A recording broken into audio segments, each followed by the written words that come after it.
ಹರೇ ಕೃಷ್ಣ. ಎಲ್ರಿಗೂ ಇಸ್ಕಾನ್ ಶ್ರೀ ರಾಧಾ ಗೋವಿಂದ ಮಂದಿರ ಮಂಗಳೂರು ಆಯೋಜಿಸಿದಂತ ಶ್ಲೋಕ ಕಲಿಯುವ ತರಗತಿಗೆ ತಮ್ಮೆಲ್ಲರಿಗೂ ಕೂಡ ಸ್ವಾಗತ. ಇಂದಿನ ತರಗತಿಯನ್ನು ಮಂಗಳಾಚರಣೆಯೊಂದಿಗೆ ಪ್ರಾರಂಭ ಮಾಡೋಣ. ಎಲ್ರು ನನ್ನ ಜೊತೆಗೆ ರಿಪೀಟ್ ಮಾಡಿ. ಓಂ ನಮೋ ಭಗವತೆ ವಾಸುದೇವಾಯ. ಓಂ ನಮೋ ಭಗವತೆ ವಾಸುದೇವಾಯ. ಓಂ ಅಜ್ಞಾನತಿಮಿರಾಂಧಸ್ಯ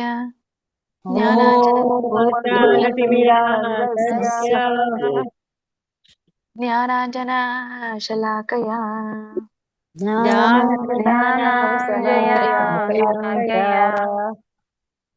ಚಕ್ಷುರುನ್ಮಿಲಿತಂ ಯೇನ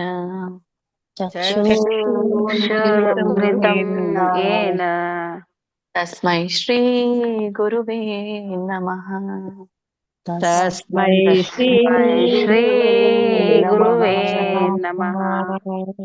ನಮ ಓಂ ವಿಷ್ಣುಪಾದಾಯ ನಮೋ ವಿಷ್ಣುಪಾದಾಯ ಕೃಷ್ಣಪ್ರೇಷ್ಠಾಯ ಭೂತಲೇ ಕೃಷ್ಣಪ್ರೇಷ್ಠಾಯ ಭೂತಲೇ ಶ್ರೀಮತೆ ಭಕ್ತಿವೇದಾಂತ ಸ್ವಾಮಿನಿತಿ ನಾಮಿನೇ ನಾಮಿನೇ. ನಮಸ್ತೆ ಸರಸ್ವತಿ ದೇವಿ ನಮಸ್ತೆ ಸರಸ್ವತಿ ದೇವಿ ಗೌರವಾಣಿ ಪ್ರಚಾರಿಣಿ ಪ್ರಚಾರಿಣಿ ನಿರ್ವಿಶೇಷ ಶೂನ್ಯವಾದಿ ಶೂನ್ಯವಾದಿ ಪಾಶ್ಚಾತ್ಯ ದೇಶತಾರಿಣಿ ದೇಶತಾರಿಣಿ ನಾರಾಯಣಂ ನಮಸ್ಕೃತ್ಯ ನಾರಾಯಣ ನರಂ ಚೈವ ನರೋತ್ತಮಂ ನರೋತ್ತಮಂ ದೇವೀಂ ಸರಸ್ವತೀಂ ವ್ಯಾಸಂ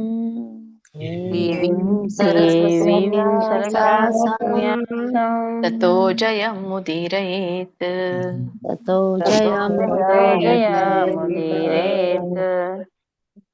ಸರ್ವೋಪನಿಷದೋ ಗಾವೋ ದೋಗ್ಧಾ ಗೋಪಾಲನಂದನಃ ಗೋಪಾಲನಂದನಃ ಪಾರ್ಥೋ ವತ್ಸ ಸುಧೀರ್ಭೋಕ್ತಾ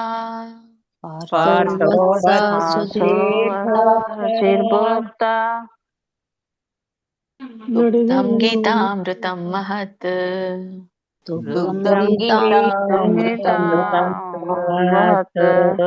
ವಸುದೇವಸುತಂ ದೇವಂ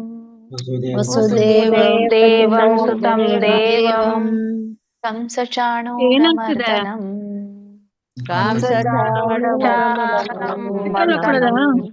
ದೇವಕೀ ಪರಮಾನಂದಂ ಕೃಷ್ಣಂ ವಂದೇ ಜಗದ್ಗುರುಂ.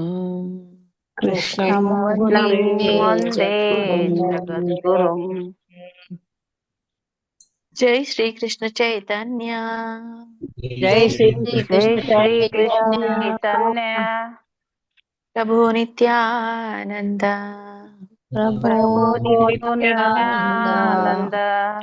ಶ್ರೀ ಅದ್ವೈತ ಗದಾಧರ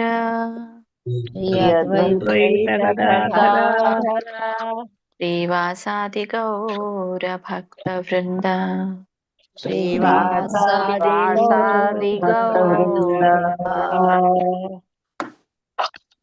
ಹರೇ ಕೃಷ್ಣ ಕೃಷ್ಣ ಕೃಷ್ಣ ಹರೇ ಹರೇ, ಹರೇ ರಾಮ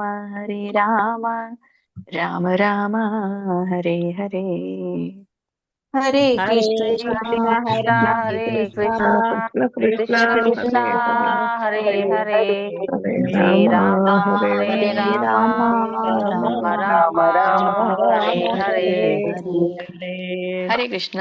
ಎಲ್ರಿಗೂ ಧನ್ಯವಾದಗಳು. ಇಸ್ಕಾನ್ ಶ್ರೀ ರಾಧಾ ಗೋವಿಂದ ಕಿ ಜೈ, ಶ್ರೀ ಗೌರನಿತಾಯ್ ಕಿ ಜೈ, ಶ್ರೀಲ ಪ್ರಭುಪಾದ್ ಕಿ ಜೈ, ಶ್ರೀಲ ಗುರುದೇವ ಕಿ ಜೈ. ಎಲ್ಲ ಗುರು ಪರಂಪರೆಗೂ ಜೈ. ಎಲ್ಲ ಶಿಕ್ಷಾ ಗುರುಗಳಿಗೂ ಜೈ. ಎಲ್ಲ ದೀಕ್ಷಾ ಗುರುಗಳಿಗೂ ಜೈ. ಇಲ್ಲಿ ನೆರೆದಿರುವಂತ ಎಲ್ಲ ಭಕ್ತ ವೃಂದಕ್ಕೂ ಜೈ.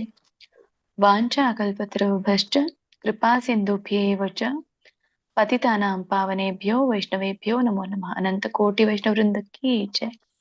ಶ್ರೀಲ ಪ್ರಭುಪಾದ್ ಕಿ ಜೈ. ಶ್ರೀಲ ಗುರುದೇವ ಕಿ ಜೈ. ಹರೇ ಕೃಷ್ಣ. ಎಲ್ರಿಗೂ ನಿನ್ನೆ ತರಗತಿಯಲ್ಲಿ ನಾವು 5ನೇ ಶ್ಲೋಕ 13ನೇ ಅಧ್ಯಾಯ ಪ್ರಾರಂಭ ಮಾಡಿದ್ವಿ. 5ನೇ ಶ್ಲೋಕದವರೆಗೂ ನಾವು ತಿಳ್ಕೊಂಡ್ವಿ. ಇವತ್ತು ಮುಂದುವರಿತಾ 6ನೇ ಶ್ಲೋಕದಿಂದ ಪ್ರಾರಂಭ ಮಾಡೋಣ.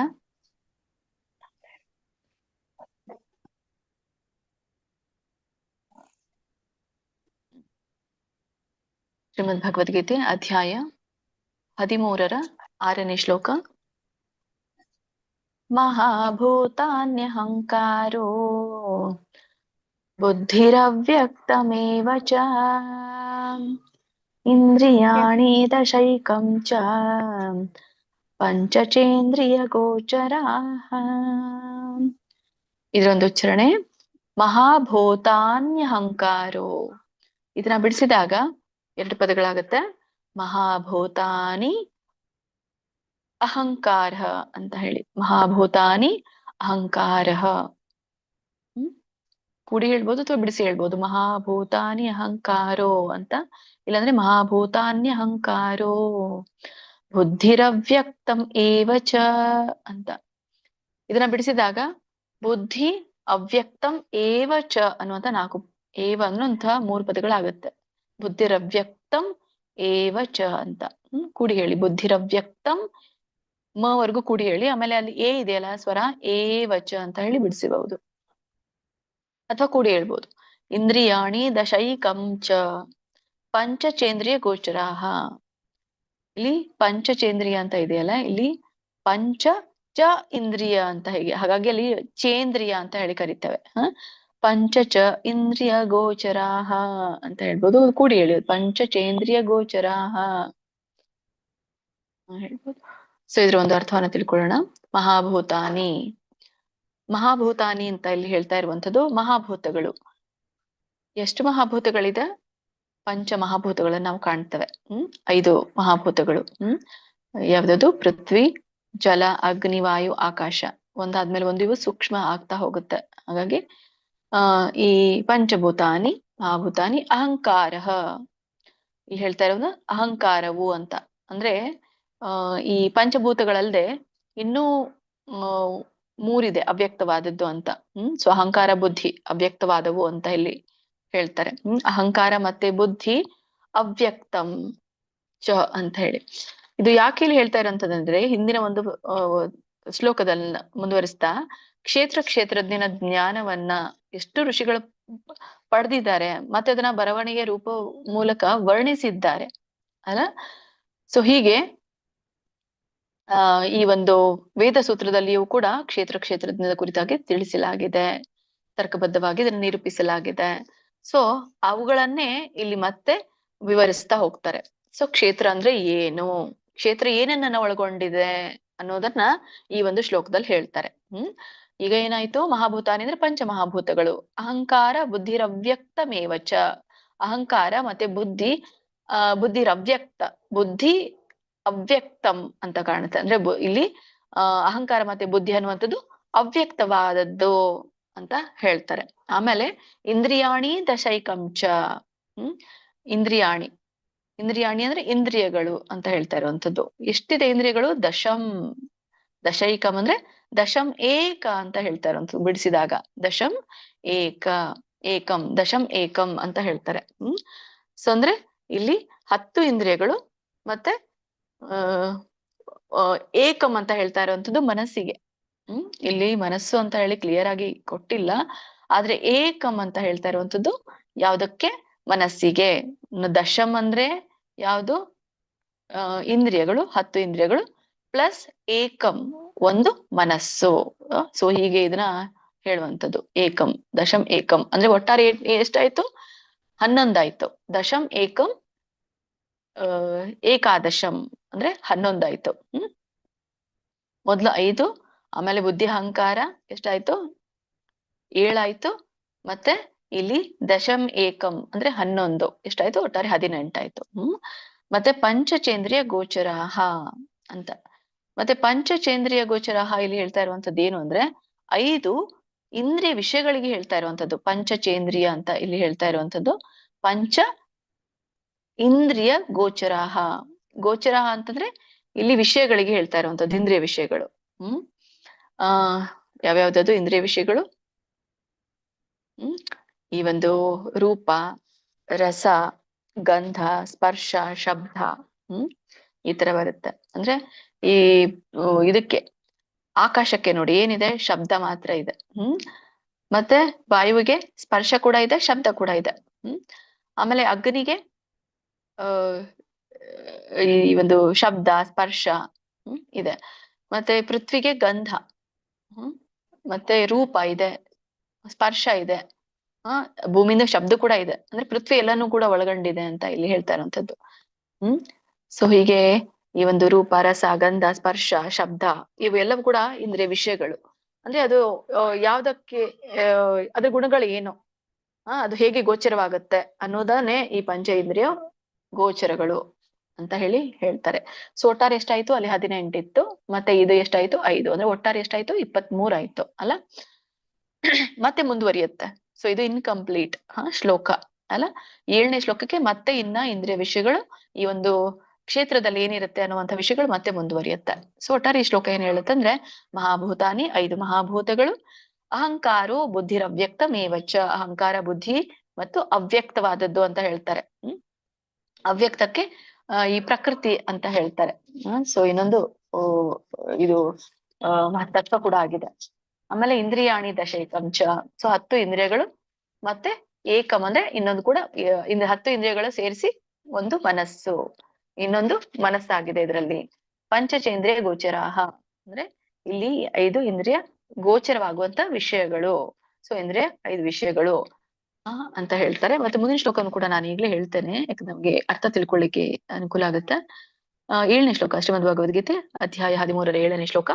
ಇಚ್ಛಾ ದ್ವೇಷ ಸುಖಂ ದುಃಖಂ ಸಂಘಾತಶ್ಚೇತನಾ ಧೃತಿಃ ಏತತ್ ಕ್ಷೇತ್ರಂ ಸಮಾಸೇನ ಸವಿಕಾರಂ ಉದಾಹೃತಂ. ಉಚ್ಚಾರಣೆ ಇಚ್ಛಾ ದ್ವೇಷ, ದ್ವೇಷನು ಅನ್ಬೋದು ಬಿಗಿನರ್ಸ್. ನಿಮ್ಗೆ ಗೊತ್ತಿದ್ರೆ ದ್ವೇಷ ಅಂತ ಹೇಳಿ ಅಲ್ಪವಾಗಿ ಹೇಳ್ಬೋದು. ಸುಖಂ ದುಃಖಂ ಸಂಗಾತಶ್ಚೇತನ, ಈ ಬಿಡಿಸಿದಾಗ ಸಂಗಾತಃ ಚೇತನ ಅನ್ನುವಂತ 2 ಪದಗಳಾಗುತ್ತೆ. ಕೂಡಿ ಹೇಳ್ಬೋದು ಸಂಗಾತಶ್ಚೇತನ. ಧೃತಿಹಿ ದಕ್ಕೆ ನೋಡಿ ಒಟ್ಟರ ಸುಳಿ ಇದೆ ಕೆಳಗಡೆ, ಧ್ರು ಋಷಿರು ಧೃತಿಹಿ ಏತತ್ ದೊಡ್ಡ ಏದೆ ಏತತ್ ಕ್ಷೇತ್ರಂ ಸಮಾಸೇನ ಸವಿಕಾರಂ ಉದಾಹೃತಂ. ಸವಿಕಾರಂ ಉದಾಹೃತಂ ಬಿಡಿಸಿದಾಗ ಸವಿಕಾರಂ ಒಂದು ಪದ ಮಾಡಿ ಮುಂದೆ ಅದಕ್ಕೆ ಮಕ್ಕೆ ಇರುವಂತಹ ಊ ಸ್ವರನ ಮುಂದೆ ಈ ಪದಕ್ಕೆ ಒಯ್ಯಿರಿ.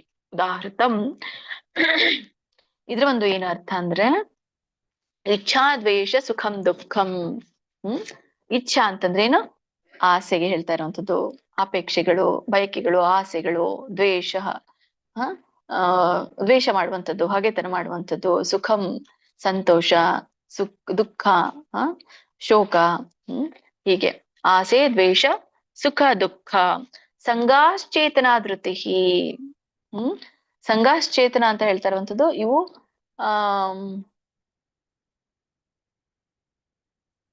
ಸಂಗಾತ್ ಅಂದ್ರೆ ಒಂದು ದೇಹ ಮತ್ತೆ ಮನಸ್ಸಿಗೆ ಇರುವಂತಹ ಒಂದು ಸಂಯೋಜನೆಗೆ ಸಂಘಾತ್ ಅಂತ ಹೇಳಿ ಕರೀತಾರೆ. ಇನ್ನೊಂದು ರೀತಿ ಅಂದ್ರೆ ಹೇಳೋದಾದ್ರೆ ಸಮಷ್ಟಿ ಅಂತ ಕೂಡ ಹೇಳ್ತಾರೆ. ಈ ಸಮಷ್ಟಿ ಅಂತಂದ್ರೆ ದೇಹ ಮತ್ತೆ ಮನಸ್ಸಿನ ಒಂದು ಸಂಯೋಜನೆ, 2 ಕೂಡಿರುವಂತದ್ದು. ಈಗ ನೋಡಿ ಹೇಗೆ ನಮ್ಮ ಮನಸ್ಸು ಹೇಳಿದ್ರು ದೇಹ ಅದನ್ನ ಮಾಡಲ್ಲ. ಒಂದ್ ವೇಳೆ ದೇಹ ಮಾಡುತ್ತೆ ಆದ್ರೆ ಮನಸ್ಸು ಅದನ್ನ ಒಪ್ಪೋದಿಲ್ಲ. ಸೊ ಹೀಗೆ ದೇಹ ಮತ್ತು ಇಂದ್ರಿಯ ಒಂದು ಸಂಯೋಜನೆ, ದೇಹ ಇಂದ್ರಿಯ ಮನಸ್ಸಿನ ಒಂದು ಸಂಯೋಜನೆಗೆ ಸಂಘ ಅಂತ ಕರೀತಾರೆ. ಚೇತನ ಅಂತಂದ್ರೆ ಇಲ್ಲಿ ಹೇಳ್ತಾ ಇರುವಂತದ್ದು ಒಂದು ಜ್ಞಾನ, ಚೇತನ ಜ್ಞಾನಕ್ಕೆ ಹೇಳ್ತಾ ಇರುವಂತದ್ದು. ಚೇತನ ಅಂದ್ರೆ ಇದೊಂದು ಜೀವಿ ಪ್ರಜ್ಞೆಯಲ್ಲಿದೆ ಅನ್ನೋದಕ್ಕೆ ಒಂದು ಬಳಸುವಂತ ಪದಾನೇ ಚೇತನ. ಜೀವಿಯ ಒಂದು ಸಂಕೇತ ಇದು ಚೇತನ. ಚೇತನ ನಮ್ಮಲ್ಲಿದೆ ಅಂತ ಹೇಳಿ. ಸಂಗಾಶ್ಚೇತನ ಧೃತಿಹಿ ಅಂತ ಹೇಳ್ತಾರೆ ಅಂತದ್ದು ದೃಢವಾಗಿರುವಂಥದ್ದು ಅಂತ ಹೇಳಿ. ಧಾರಣೆ ಶಕ್ತಿ ಅಂತ ಕೂಡ ಕರೀತಾರೆ ಇದಕ್ಕೆ, ಧೃತಿಗೆ ಧಾರಣಾ ಶಕ್ತಿ. ಇಂದ್ರಿಯ ಮನಸ್ಸಿನ ಒಂದು ಸಂಯೋಜನೆ ಮತ್ತೆ ಚೇತನದ ಒಂದು ಧಾರಣಾ ಶಕ್ತಿ ಅಂತ ಇಲ್ಲಿ ಹೇಳ್ತಾ ಇರುವಂಥದ್ದು, ಧಾರಣೆ ಮಾಡುವಂಥದ್ದು. ಆಮೇಲೆ ಏತದ್ ಕ್ಷೇತ್ರಂ ಸಮಾಸೇನ, ಏತದ್ ಅಂತ ಹೇಳ್ತಾರೆ ಇವುಗಳೆಲ್ಲ ಕ್ಷೇತ್ರಂ, ಇವುಗಳೆಲ್ಲ ಏನು ಕ್ಷೇತ್ರ, ದೇಹದ ಇವುಗೆಲ್ಲ ಏನಂತ ಕರೀತಾರೆ, ಕ್ಷೇತ್ರದಲ್ಲಾಗುವಂತಹ ದೇಹದಲ್ಲಾಗುವಂತಹ ಬದಲಾವಣೆಗಳು. ಮತ್ತೆ ಮುಂದೆ ಹೇಳ್ತಾರೆ ಸಮಾಸೇನ. ಸಮಾಸೇನ ಅಂದ್ರೆ ಹಿಂದಿನ ಒಂದು ಪದ ಬಂದಿತ್ತು ನೋಡಿ, ಸಾರಾಂಶ ಅಥವಾ ಸಂಕ್ಷಿಪ್ತ ಅಂತ ಹೇಳ್ತಾರೆ ಸಮಾಸೇನ. ಹಿಂದಿನ ಒಂದು ಶ್ಲೋಕದಲ್ಲಿ ಕೂಡ ಅದನ್ನು ನಾವು ಡಿಸ್ಕಸ್ ಮಾಡಿದ್ವಿ. ಸವಿಕಾರಂ ಉದಾಹೃತಂ, ಸವಿಕಾರಂ. ಇಲ್ಲಿ ಹೇಳ್ತಾ ಇರುವಂತದ್ದು ಸವಿಕಾರಂ ಕೂಡಿ ಬರೋದಿಲ್ಲ, ಸವಿಕಾರಂ ಅಂತ ಹೇಳಿ ಬರುತ್ತೆ. ಹೀಗೆ ಈ ಉದಾಹೃತಂ ಅಂದ್ರೆ ವಿವರಿಸಲ್ಪಟ್ಟಿದೆ ಅಥವಾ ಉದಾಹರಿಸಲಾಗಿದೆ ಅಂತ. ಹೇಗೆ ಉದಾಹರಿಸಲಾಗಿದೆ? ಸವಿಕಾರಂ ಅಂದ್ರೆ ಈ ಪರಿವರ್ತನೆಗಳೊಂದಿಗೆ ವಿವರಿಸಲಾಗಿದೆ ಅಂತ ಇಲ್ಲಿ ಹೇಳ್ತಾರೆ. ಅಂದ್ರೆ ಪರಿವರ್ತನೆಗಳು ಅಂದ್ರೆ ಪರಸ್ಪರ ಕ್ರಿಯೆಗಳಿಂದ ಏನು ಬದಲಾವಣೆ ಆಗತ್ತಲ್ಲ, ಅದಕ್ಕೆ ಸವಿಕಾರ ಅಂತ ಹೇಳಿ ಕರೀತಾರೆ. ಅದರಿಂದ ವಿವರಿಸಲಾಗಿದೆ ಅಂತ ಹೇಳಿ. ಸೊ ಹೀಗೆ ಏತದ್ ಕ್ಷೇತ್ರಂ ಸಮಾಸೇನ, ಸೊ ಹೀಗೆ ಈ ಕ್ಷೇತ್ರವನ್ನ ಈ ಒಂದು ಸಾರಾಂಶ ರೂಪದಲ್ಲಿ ಪರಿವರ್ತನೆಗಳೊಂದಿಗೆ ಸವಿಕಾರಂ, ಪರಿವರ್ತನೆಗಳೊಂದಿಗೆ ಉದಾಹೃತಂ, ಸಂಕ್ಷಿಪ್ತವಾಗಿ ವಿವರಿಸಲಾಗಿದೆ ಅಂತ ಹೇಳ್ತಾರೆ. ಸೊ ಒಟ್ಟಾರೆ ಏನ್ ಅರ್ಥ ಕೊಡುತ್ತೆ ಅಂದ್ರೆ ಇದು 5 ಪಂಚಮಹಾಭೂತಗಳು, ಮೊದಲಿಂದ ಹೇಳ್ತೇನೆ ಎಲ್ಲಾನು 6 7 5 ಪಂಚಮಹಾಭೂತಗಳು, ಅಹಂಕಾರ, ಬುದ್ಧಿ, ಮತ್ತೆ ಒಂದು ಪ್ರಧಾನವಾದಂಥದ್ದು ಅವ್ಯಕ್ತ ಅಂತ ಹೇಳಿ 10 ಇಂದ್ರಿಯಗಳು, ಆಮೇಲೆ ಈ ಒಂದು ಮನಸ್ಸು, 5 ಇಂದ್ರಿಯ ವಿಷಯಗಳು, ಆಸೆ, ದ್ವೇಷ, ಸುಖ, ದುಃಖ, ಮತ್ತೆ ಈ ಒಂದು ದೇಹ ಮತ್ತು ಮನಸ್ಸಿನ ಒಂದು ಸಂಯೋಜನೆ, ನಮ್ಮೊಳಗಿರುವಂತ ಜೀವಿ ಚೇತನ, ಧೃತಿಹಿ ಅಂತ ಹೇಳಿ ಹೇಳ್ತಾರೆ. ಧೃತಿಹಿ ಅಂತಂದ್ರೆ ಒಂದು ಧಾರಣಾ ಶಕ್ತಿ. ಇವೆಲ್ಲವುಗಳು ಕೂಡ ಏನಾಗಿದೆ, ಧಾರಣಾ ಶಕ್ತಿಗೆ ಇನ್ನೊಂದು ಕರೀತಾರೆ ಅಂದ್ರೆ ಒಂದು ದೃಢವಾದ ನಿಶ್ಚಯಕ್ಕೆ ಧಾರಣಾ ಶಕ್ತಿ ಅಂತ ಕೂಡ ಹೇಳ್ತಾರೆ. ಇವುಗಳೆಲ್ಲವೂ ಕೂಡ ಪರಿವರ್ತನೆಗಳೊಂದಿಗೆ ಕ್ಷೇತ್ರವೆಂದು ಹೇಳಲ್ಪಟ್ಟಿವೆ ಅಂತ ಇಲ್ಲಿ ಹೇಳ್ತಾರೆ. ಹಾಗಾಗಿ ಸವಿಕಾರ ಮುದಾವೃತ್ತಂ, ಪರಿವರ್ತನೆಗಳೊಂದಿಗೆ ಕ್ಷೇತ್ರ ಅಂತ ಇಲ್ಲಿ ಹೇಳ್ತಾರೆ. ಯಾಕೆ?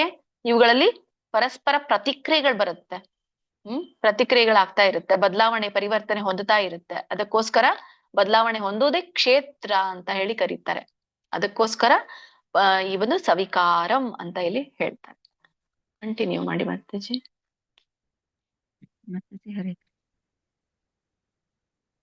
ಹರೇ ಕೃಷ್ಣ. ಸುಮಿತ್ರಮ್ಮ ಮಾತಾಜಿ, ಐಶ್ವರ್ಯ ಮಾತಾಜಿ, ಅಂಬಿಕಾ ಮಾತಾಜಿ, ಮಲ್ಜಮ್ಮ ಮಾತಾಜಿ. 4 ಜನ ಅಲ್ಲ ಮಾತಾಜಿ? 4 ಜನರಿಗೆ ಹೇಳಿಸಿ ಮಾತಾಜಿ. ಶ್ಲೋಕ ಹರೇ ಕೃಷ್ಣ ಮಾತಾಜಿ. ಶ್ಲೋಕ 6 ಹಾಕಿ ಮಾತಾಜಿ. ಇದು 7ನೇ ಶ್ಲೋಕ.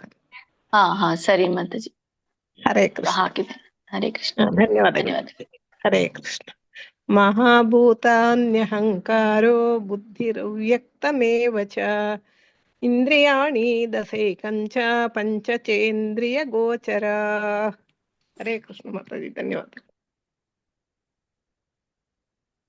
ಹೇಳಿ ಮಾತಾಜಿ. ಕೃಷ್ಣ ಮಾತಾಜಿ. ಶ್ಲೋಕ 6. ಮಹಾಭೂತಾನ್ಯಹಂಕಾರೋ ಬುದ್ಧಿರ್ವ್ಯಕ್ತಮೇವ ಚ ಇಂದ್ರಿಯಾಣಿ ದಶೈಕಂ ಚ ಪಂಚಚೇಂದ್ರಿಯ ಯೋಗಚರಃ. ಶ್ಲೋಕ 6. ಮಹಾಭೂತಾನ್ಯ ಅಹಂಕಾರೋ ಬುದ್ಧಿರವ್ಯಕ್ತಮೇವ ಚ ಇಂದ್ರಿಯಾಣಿ ದಶೈಕಂ ಚ ಪಂಚಚೇಂದ್ರಿಯ ಗೋಚರಃ. ಶ್ಲೋಕ ಮಹಾಅಹಂಕಾರೋ ಬುದ್ಧಿರವ್ಯಕ್ತಮೇವ ಚ ಇಂದ್ರಿಯಾಣಿ ದಶೈಕಂ ಚ ಪಂಚಚೇಂದ್ರಿಯ ಗೋಚರಃ. ಹರೇ ಕೃಷ್ಣ ಮಾತಾಜಿ. ಹರೇ ಕೃಷ್ಣ. ಇದು 7ನೇ ಶ್ಲೋಕ ಒಂದು ಹೇಳಿಸಿ ಮಾತಾಜಿ. ಮತ್ತೆ ಲಕ್ಷ್ಮೀ ಬಿ ಮಾತಾಜಿ, ಭಾಗ್ಯಲಕ್ಷ್ಮಿ, ಚನ್ನಪ್ಪ ಪ್ರಭುಜಿ, ಕೃಷ್ಣ ಪ್ರಭುಜಿ, ಕೃಷ್ಣಮೂರ್ತಿ ಪ್ರಭುಜಿ. ಹರೇ ಕೃಷ್ಣ. ಹರೇ ಕೃಷ್ಣ ಮಾತಾಜಿ. ಇಚ್ಛಾ ದ್ವೇಷ ಸುಖಂ ದುಃಖಂ ಸಂಗಾತಶ್ಚೇತನಾ ಧೃತಿಃ ಏತತ್ ಕ್ಷೇತ್ರಂ ಸಮಾಸೇನ ಸವಿಕಾರಮುದಾವೃತಂ. ಹರೇ ಕೃಷ್ಣ. ಧನ್ಯವಾದಗಳು.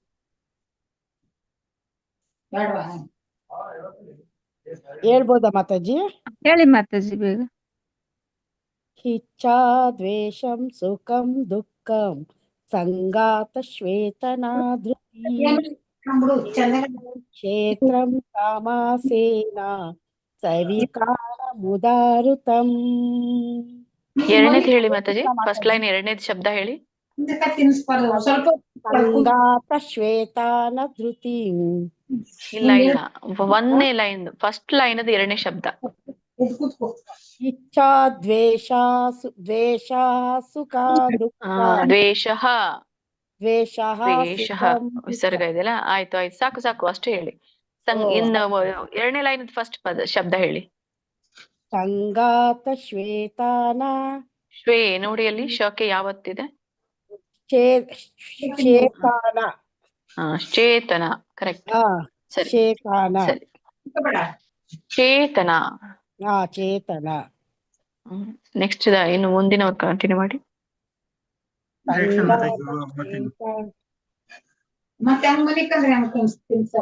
ಯಾರು ಮಾತಾಡ್ತಾ ಇದ್ದಾರೆ ನೋಡಿ, ಯಾರು ಮ್ಯೂಟ್ ಮಾಡ್ಕೊಳ್ಳಿ.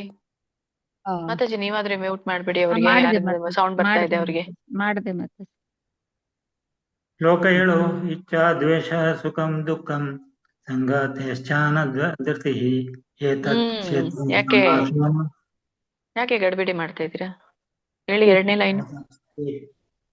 ಸಂಗಾತಶ್ಚೇತನ ಧೃತಿಃ. ಸಂಗಾತ್ ಚೇತನ, ಶಕ್ಕೆ ಚೌದ, ಸಂಗಾಶ್ಚೇತನ.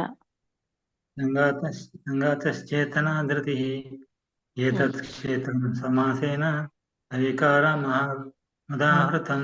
ಹರೇ ಕೃಷ್ಣ. ಸವಿಕಾರಂ ಅಂತ ಹೇಳಿ ಮತ್ತೆ ಯಾಕೆ ಮುದಾಹೃತಂ ಅಂತ ಹೇಳ್ತೀರಾ? ಸವಿಕಾರಂ ಆದ್ಮೇಲೆ ಅದಕ್ಕೆ ಹೂ ಇದೆಯಲ್ಲ, ಮುಂದಿನ ಪದಕ್ಕೆ ಹೋಗುತ್ತೆ. ಉದಾಹೃತಂ ಯಾವ್ದಾದ್ರು ಹೇಳಿ.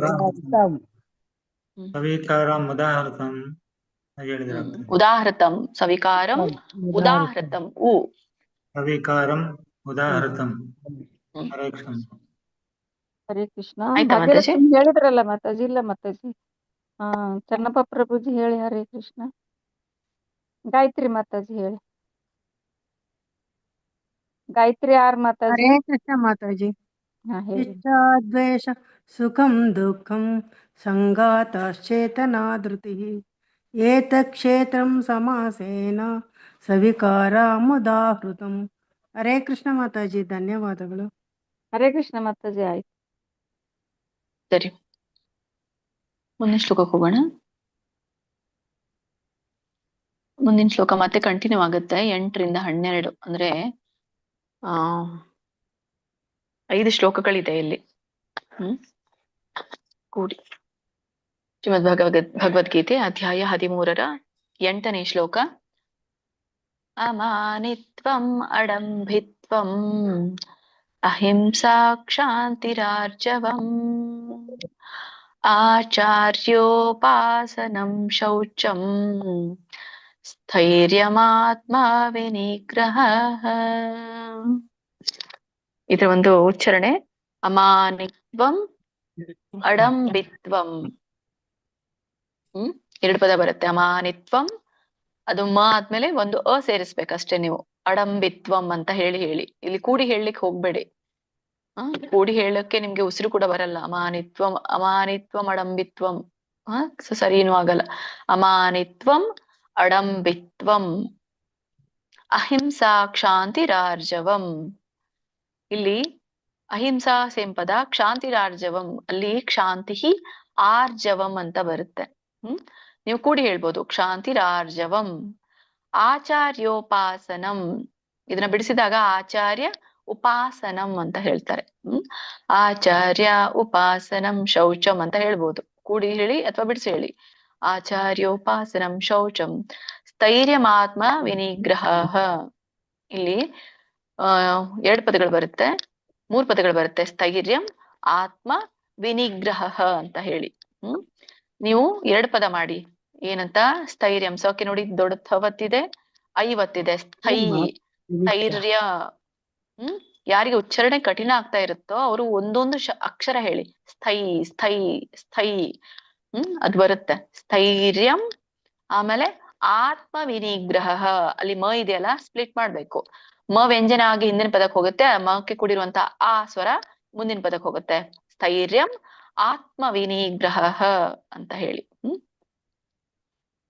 ಸೊ ಇದ್ರ ಒಂದು ಅರ್ಥವನ್ನ ತಿಳ್ಕೊಳ್ಳೋಣ. ಅಮಾನಿತ್ವಂ ಅಡಂಬಿತ್ವಂ. ಅಮಾನಿತ್ವಂ ಅಂತಂದ್ರೆ ಇಲ್ಲಿ ಹೇಳ್ತಾ ಇರುವಂತದ್ದು ಈ ಮಾನ್ಯತೆ ಪಡಿಬೇಕನ್ನುವಂತ ಒಂದು ಆಸೆ, ಅದಕ್ಕೆ ಅಮಾನಿತ್ವಂ ಅಂತ ಹೇಳ್ತಾರೆ. ಮಾನ್ಯತೆ ಪಡಿಬೇಕಂತ ಆಸೆ ಇಲ್ಲದೆ ಇರುವಂತದ್ದು ಅಂತ ಹೇಳಿ, ಅಂದ್ರೆ ನನಗೆ ಅಪ್ರಿಸಿಯೇಟ್ ಮಾಡ್ಲಿ ಅಂತ ಹೇಳಿ. ಸೊ ಏನು ಇಲ್ಲ, ನಮ್ರತೆ ಮಾತ್ರ ಇರುವಂತದ್ದು ಅಂತ. ಆಮೇಲೆ ಅಡಂಬಿತ್ವಂ. ಅಡಂಬಿತ್ವಂ ಅಂದ್ರೆ ಈ ಡೋಂಗಿತನ ಅಥವಾ ಡಂಬರಾಟ ಅಂತ ಹೇಳ್ತೀವಿ, ಅದಿಲ್ಲ ಇಲ್ಲಿ. ಗರ್ವ ಇಲ್ದೇ ಇರುವಂತದ್ದು ಅಂತ. ಆಡಂಬರ ಇಲ್ದೇ ಇರುವಂತದ್ದು. ಆಮೇಲೆ ಅಹಿಂಸಾ. ಇವೆಲ್ಲವೂ ಕೂಡ ಗುಣಗಳು, ಏನು ಇರ್ಬಾರ್ದು ಅನ್ನೋದನ್ನ, ಅನಾನುಕೂಲತೆಗಳು ಭಕ್ತಿಗೆ ಅನ್ನೋದನ್ನ ಇಲ್ಲಿ ಹೇಳ್ತಾ ಇರುವಂತದ್ದು ಅಹಿಂಸಾ. ಅಹಿಂಸೆ, ಹಿಂಸೆಯನ್ನ ಮಾಡದೇ ಇರುವಂತದ್ದು. ಆಮೇಲೆ ಕ್ಷಾಂತಿರಾರ್ಜವಂ. ಕ್ಷಾಂತಿ ಅಂದ್ರೆ ಇಲ್ಲಿ ಸಹಿಷ್ಣುತೆ, ಸಹನೆ. ಆರ್ಜವಂ. ಆರ್ಜವಂ ಅಂದ್ರೆ ಒಂದು ಸರಳವಾದಂತಹ ಜೀವನ, ಅದಕ್ಕೆ ಆರ್ಜವ ಅಂತಾರೆ. ಪ್ರಾಮಾಣಿಕತೆ, ನೇರತನ, ದಿಟ್ಟತನ ಅಂತ ಹೇಳ್ತಾರಲ್ಲ ಅದು. ಆರ್ಜವಂ. ಆಚಾರ್ಯೋಪಾಸನಂ ಅಥವಾ ಆಚಾರ್ಯ ಉಪಾಸನಂ ಅಂತ ಕರೀತಾರೆ. ಅಂದ್ರೆ ಗುರುವಿನ ಸೇವೆ ಮಾಡುವಂಥದ್ದು ಆಚಾರ್ಯ ಉಪಾಸನ. ಆಚಾರ್ಯ ಅಂದ್ರೆ ಗುರುಗಳು, ಉಪಾಸನ ಅಂದ್ರೆ ಸೇವೆ. ಸದ್ಗುರುಗಳ ಬಳಿಗೆ ಹೋಗಿ ಸೇವೆ ಕೊಡುವಂಥದ್ದು. ಶೌಚಂ ಶುಚಿತ್ವ. ಇಲ್ಲಿ ಶುಚಿತ್ವ ಅಂದಾಗ ಕೇವಲ ಬಾಹ್ಯ ಶುಚಿತ್ವ ಹೇಳ್ತಾ ಇರುವಂತದ್ದಲ್ಲ, ಆಂತರಿಕ ಬಾಹ್ಯ ಎರಡೂ ಕೂಡ ಶುದ್ಧವಾಗಿಟ್ಕೊಳ್ಬೇಕಾಗಿರುವಂತದ್ದು ಹೇಳ್ತಾ ಇರುವಂತದ್ದು. ಸ್ಥೈರ್ಯಂ ಆತ್ಮ ವಿನಿಗ್ರಹ. ಸ್ಥೈರ್ಯಂ ಅಂದ್ರೆ ಒಂದು ಸ್ಥಿರತೆಗೆ ಹೇಳ್ತಾ ಇರುವಂತದ್ದು, ಸ್ಥಿರವಾಗಿರುವಂತದ್ದು. ಸ್ಥೈರ್ಯಂ ಆತ್ಮ ವಿನಿಗ್ರಹ ಅಂದ್ರೆ ಆತ್ಮ ವಿನಿಗ್ರಹ ಅಂದ್ರೆ ಆತ್ಮ ನಿಗ್ರಹ, ಆತ್ಮದ ಸಂಯಮ. ಒಟ್ಟಾರೆ ಇದು ಇಂದ್ರಿಯ ನಿಯಂತ್ರಣ ಇದ್ದಾಗ ಆತ್ಮ ನಿಗ್ರಹ ಬರುತ್ತೆ ಅಂತ ಇಲ್ಲಿ. ಓಕೆ. ಇದೆಲ್ಲ ಇರ್ಬೇಕು ಅಂತ ಹೇಳ್ತಾರೆ. ಅಹಂಕಾರ ಇಲ್ದೆ ಇರುವಂತದ್ದು, ಆಡಂಬರತ್ವ ಇಲ್ದೆ ಇರುವಂತದ್ದು, ಹಿಂಸೆ ಮಾಡದೇ ಇರುವಂತದ್ದು, ಕ್ಷಮಾಶೀಲರಾಗಿರುವಂತದ್ದು, ಸರಳವಾಗಿರುವುದು, ಗುರುವಿನ ಸೇವೆ ಮಾಡೋದು, ಆಂತರಿಕವಾಗಿ ಬಾಹ್ಯವಾಗಿ ಶುದ್ಧರಾಗಿರುವಂತದ್ದು, ಶುಚಿತ್ವವನ್ನ ಕಾಪಾಡುವಂತದ್ದು, ಶುಚಿತ್ವ ಕಾಯ್ದುಕೊಳ್ಳುವಂಥದ್ದು, ಸ್ಥಿರ ಬುದ್ಧಿಯನ್ನ ಹೊಂದುವಂಥದ್ದು, ಇಂದ್ರಿಯಗಳನ್ನ ನಿಯಂತ್ರಣದಲ್ಲಿ ಇಟ್ಕೊಂಡಾಗ ಆತ್ಮ ನಿಯಂತ್ರಣದಲ್ಲಿ ಇರುತ್ತೆ, ಆತ್ಮ ನಿಗ್ರಹದಲ್ಲಿ ಇರುತ್ತೆ ಅಂತ ಇಲ್ಲಿ ಹೇಳ್ತಾರೆ. ಆತ್ಮ ಸಂಯಮ ಆಗಿರ್ತೇವೆ ಅಂತ ಹೇಳಿ. ಸೊ ಇವೆಲ್ಲವೂ ಕೂಡ ಜ್ಞಾನದ ಲಕ್ಷಣಗಳು ಅಂತ ಇಲ್ಲಿ ಹೇಳ್ತಾರೆ. ಅದು ಎಂಡಿಗೆ ಬರುತ್ತೆ ಏನು ಅಂತ. ಓಕೆ. ಒಟ್ಟಾರೆ ಹೇಳೋದ್ ಬೇಡ, ಒಂದೊಂದಾಗಿ ಹೇಳ್ತೇನೆ, ಯಾಕಂದ್ರೆ 5 ಶ್ಲೋಕ ಇದೆ ಇಲ್ಲಿ. ನೀವು 5 ಮುಗಿಬೇಕು ಇವತ್ತು. ಕಂಟಿನ್ಯೂ ಮಾಡಿ ಮಾತಾಜಿ. 3 ಜನರಿಗೆ ಹೇಳ್ಸಿ. ಮಾತಾಜಿ ಹರೇ ಕೃಷ್ಣ. ಗೀತಾ ಎಂ ಮಾತಾಜಿ, ಗೀತಾ ಕೊಡಕಲ್ ಮಾತಾಜಿ, ಹರಿಣಿ ಕಕ್ಕೇರಿ ಮಾತಾಜಿ, ಹರೇ ಕೃಷ್ಣ. ಹರೇ ಕೃಷ್ಣ ಮಾತಾಜಿ. ಅಮಾನಿತ್ವಂ ಅಡಂಬಿತ್ವಂ ಅಹಿಂಸಾ ಕ್ಷಾಂತಿರಾಜವಂ ಆಚಾರ್ಯೋಪಾಸನಂ ಶೌಚಂ ಸ್ಥೈರ್ಯಮಾತ್ಮ ವಿನಿಗ್ರಹ. ಹರೇ ಕೃಷ್ಣ. ಶ್ಲೋಕ 8. ಅಮಾನಿತ್ವಂ. ಶ್ಲೋಕ 8. ಅಮಾನಿತ್ವಂ ಅಡಂಬಿತ್ವಂ ಅಹಿಂಸಾ ಕ್ಷಾಂತಿರಾರ್ಜವಂ ಆಚಾರ್ಯೋಪಾಸನಂ ಶೌಚಂ ಸ್ಥೈರ್ಯಮಾತ್ಮ ವಿನಿಗ್ರಹ. ಹರೇ ಕೃಷ್ಣ. ಹರೇ ಕೃಷ್ಣ.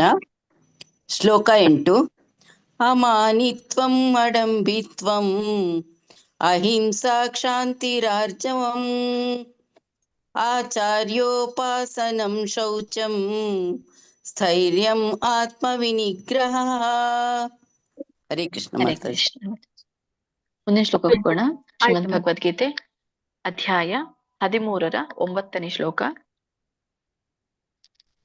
ಇಂದ್ರಿಯಾರ್ಥೇಷು ವೈರಾಗ್ಯಂ ಅನಹಂಕಾರ ಏವ ಚ.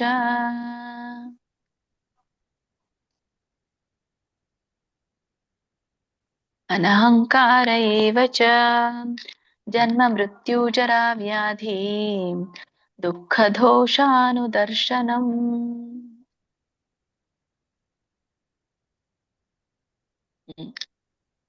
ಹರೇ ಕೃಷ್ಣ. ಇದರೊಂದು ಉಚ್ಚಾರಣೆ, ಇಂದ್ರಿಯಾರ್ಥೇಶು. ಇಂದ್ರಿಯಾರ್ಥೇಶು ಅನ್ನು ಬಿಡಿಸಿದಾಗ ಇಂದ್ರಿಯ ಅರ್ಥೇಶು ಅನ್ನುವಂಥ 2 ಪದಗಳಾಗತ್ತೆ. ವೈರಾಗ್ಯಂ, ಇಲ್ಲಿ ಅನ ಹಂಕಾರ ಅಂತ ಬಿಡಿಸಿ ಇದೆ. ಇದು ಗ್ಯಾಪ್ ಕೊಡ್ಬೇಡಿ ಅಲ್ಲಿ. ಅದು ಏನಾದ್ರೂ ಇದ್ರೆ ನೀವು ಅದನ್ನ ಪ್ರಿಂಟ್ ಔಟ್ ಇದ್ರೆ ನೀವು ಅದನ್ನ ಚೇಂಜ್ ಮಾಡ್ಕೊಳ್ಳಿ, ಕೂಡಿ ಬರುತ್ತೆ. ಅನಹಂಕಾರ, ಗ್ಯಾಪ್ ಇಲ್ಲ ಅಲ್ಲಿ. ಅನಹಂಕಾರ ಏವಚ ಜನ್ಮ ಮೃತ್ಯು ಜರಾ ವ್ಯಾಧಿ. ಸೊ ಬಿಡಿಸಿನೇ ಇದೆ, ಯಾವುದು ಕೂಡ ಅಲ್ಲಿ ಕೂಡಿ ಇಲ್ಲ. ಜನ್ಮ ಮೃತ್ಯು ಜರಾ ವ್ಯಾಧಿ ದುಃಖ ದೋಷಾನುದರ್ಶನಂ. ಇಲ್ಲಿ ದುಃಖ ದೋಷ ಒಂದ್ ಪದ, ಅನುದರ್ಶನಂ ಅನ್ನುವಂಥದ್ದು ಇನ್ನೊಂದ್ ಪದ. 3 ಪದಗಳಾಗತ್ತೆ. ದುಃಖ ದೋಷಾನುದರ್ಶನಂ ಅಂತ ಹಾಗೆ ಹೇಳಿ, ಹೇಗಿದೆ ಹಾಗೆ. ಸೊ ಇದ್ರೊಂದು ಅರ್ಥವನ್ನು ತಿಳ್ಕೊಳ್ಳೋಣ. ಇಂದ್ರಿಯಾರ್ಥೇಶು ವೈರಾಗ್ಯಂ. ಇಂದ್ರಿಯಾರ್ಥೇಶು ಅಂತಂದ್ರೆ ಇಂದ್ರಿಯ ಅರ್ಥೇಶು, ಸೊ ಇಂದ್ರಿಯಗಳ ವಿಷಯದಲ್ಲಿ ವೈರಾಗ್ಯ. ಇಂದ್ರಿಯ ವಿಷಯಗಳಲ್ಲಿ ವೈರಾಗ್ಯ. ಅನಹಂಕಾರ ಏವಚ. ಅನಹಂಕಾರ ಅಂತಂದ್ರೆ ಅಹಂಕಾರ ಅಂದ್ರೆ ಅಹಂಕಾರ ವಿರೋಧ, ಅನಹಂಕಾರ ಅಂದ್ರೆ ಅಹಂಕಾರ ರಹಿತನಾಗಿರುವಂಥದ್ದು ಅಂತ. ಆಮೇಲೆ ಜನ್ಮ ಮೃತ್ಯು ಜರಾ ವ್ಯಾಧಿ. ಜನ್ಮ ಅಂದ್ರೆ ಜನನ, ಮೃತ್ಯು ಮರಣ, ಜರ ಅಂದ್ರೆ ವೃದ್ಧಾಪ್ಯ, ವ್ಯಾಧಿ ಅಂದ್ರೆ ರೋಗ. ಜನನ ಮರಣ ವೃದ್ಧಾಪ್ಯ ರೋಗ. ದುಃಖ ದೋಷಾನುದರ್ಶನಂ. ಇಲ್ಲಿ ಹೇಳ್ತಾ ಇರೋದು ಏನು ಅಂತಂದ್ರೆ ಇವೆಲ್ಲವೂ ಕೂಡ ಏನಿದೆಯೋ ಮೇಲೆ ಬದಲಾವಣೆಗಳು ಅಂತ ಹೇಳಿದ್ರಲ್ಲ ಹಿಂದೆ, ಸವಿಕಾರಂ ಪರಿವರ್ತನೆಗಳಾಗತ್ತೆ ಅಂತ. ಸೊ ಪರಿವರ್ತನೆಗಳು ಯಾವ ರೀತಿ ಆಗತ್ತೆ ಇಲ್ಲಿ ಹೇಳ್ತಾರೆ. ದುಃಖ ದೋಷ ಅನುದರ್ಶನಂ, ಈ ಎಲ್ಲಾ ದುಃಖದ ದೋಷಗಳನ್ನು ಸದಾ ಗಮನಿಸುವಂತ ಇಲ್ಲಿ ಹೇಳ್ತಾ ಇರುವಂತ. ಅನುದರ್ಶನಂ ಅಂತ ಹೇಳ್ತಾ ಇರೋ ಕಾರಣ ಏನು ಅಂದ್ರೆ ಗಮನಿಸುವಂತದ್ದಕ್ಕೆ ಅನುದರ್ಶನಂ ಅಂತ ಇಲ್ಲಿ ಹೇಳ್ತಾರೆ ಅಲ್ಲ, ಅವಲೋಕನ ಮಾಡುವಂತದಕ್ಕೆ ಹೇಳ್ತಾರೆ ಅನುದರ್ಶನಂ ಅಂತ. ಅಂದ್ರೆ ಇಂದ್ರಿಯ ವಿಷಯಗಳ ಬಗ್ಗೆ ವೈರಾಗ್ಯ ಹೊಂದುವುದು. ಇಂದ್ರಿಯಾರ್ಥೇಶು ವೈರಾಗ್ಯಂ. ಅನಹಂಕಾರ ಏವಚ, ಅಹಂಕಾರವಲ್ಲದೆ ಇರುವುದು. ಜನ್ಮ ಮೃತ್ಯು ಜರಾ ವ್ಯಾಧಿ ದುಃಖ ದೋಷಾನುದರ್ಶನಂ, ಜನನ ಮರಣ ವೃದ್ಧಾಪ್ಯ ರೋಗಗಳಿಂದ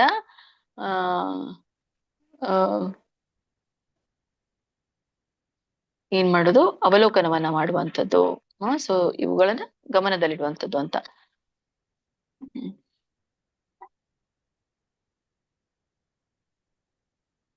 ಹರೇ ಕೃಷ್ಣ. ಮಾತಾಜಿ 3 ಜನರಿಗೆ ಹೇಳಿಸಿ. ಹರೇ ಕೃಷ್ಣ. ಮಾತಾಜಿ ಇದ್ದೀರಾ?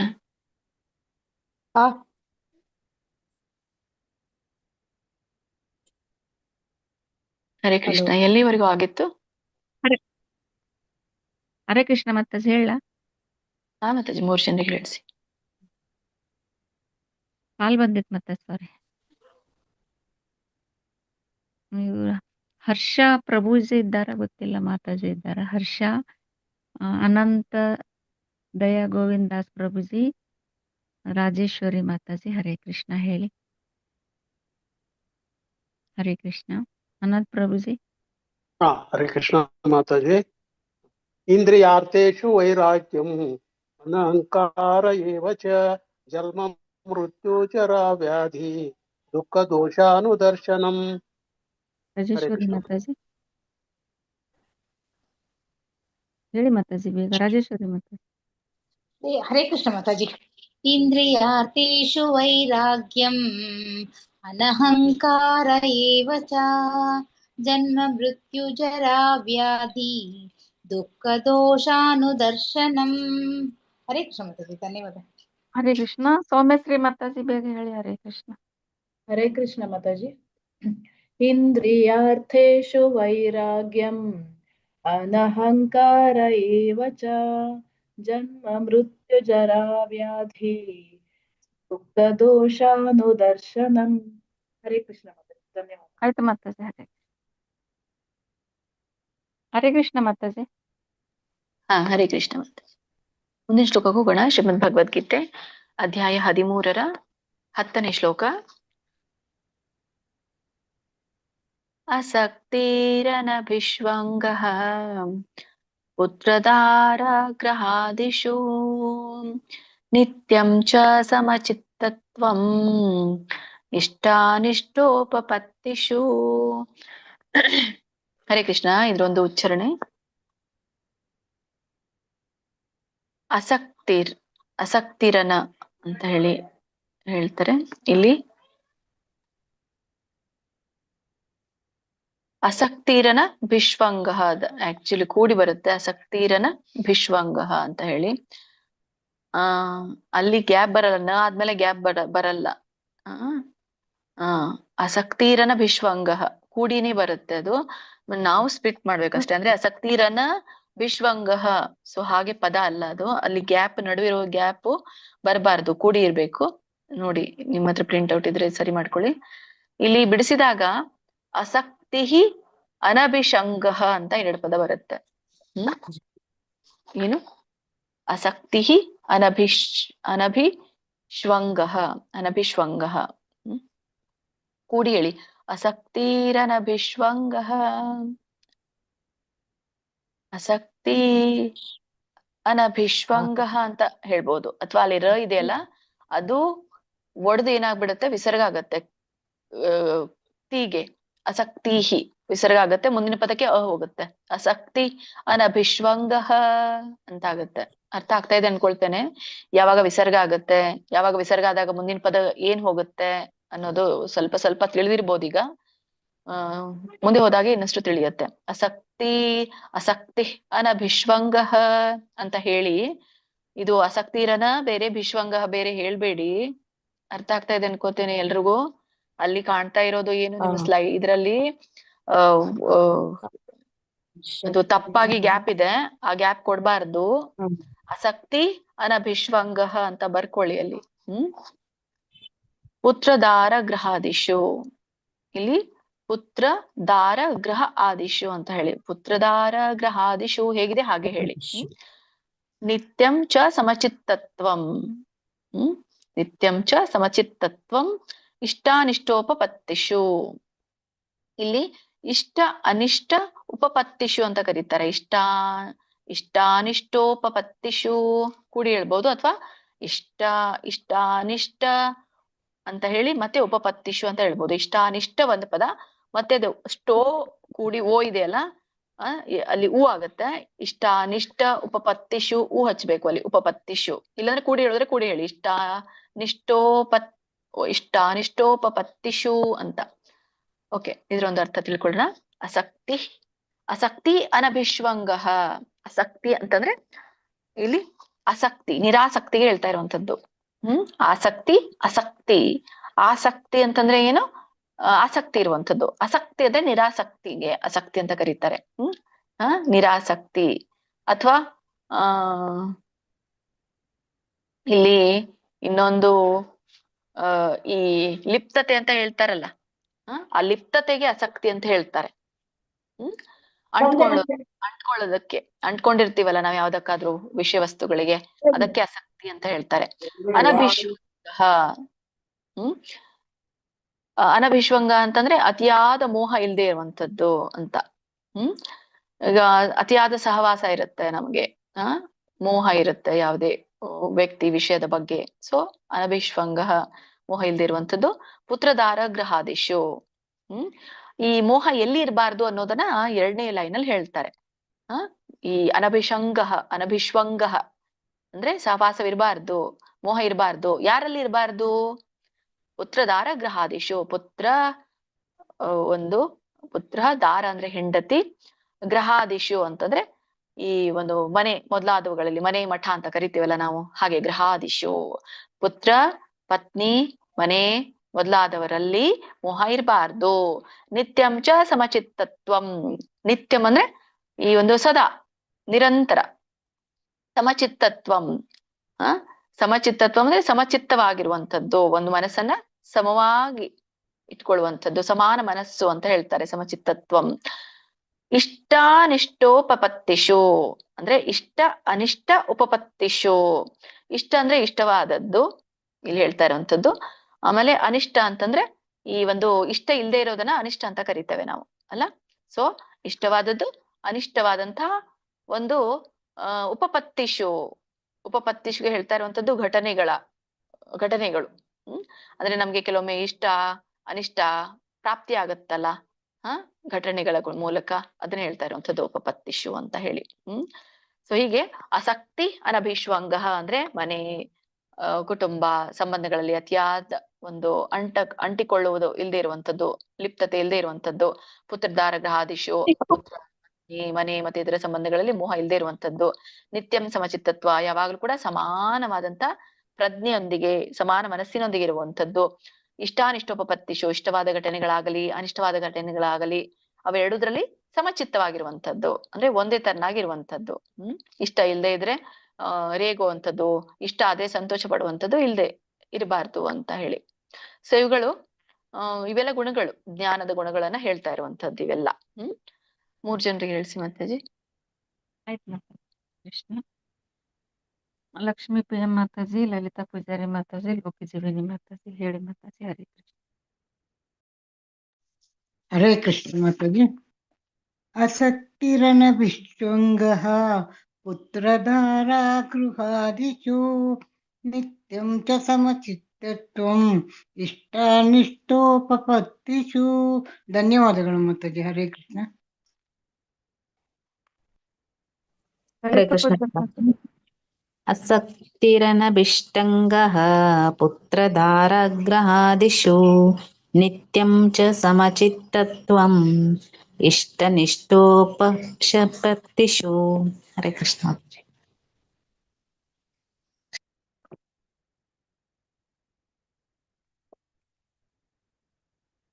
ಆದ್ರ ಮಾತಾಜಿ 3 ಜನ. ಲೋಕಿಜೀವಿನಿ ಮಾತಾಜಿ. ಹರೇ ಕೃಷ್ಣ ಹೇಳಿ. ಹರೇ ಕೃಷ್ಣ ಮಾತಾಜಿ. ಲೋಕಿಜೀವಿನಿ ಮಾತಾಜಿ. ಹರೇ ಕೃಷ್ಣ.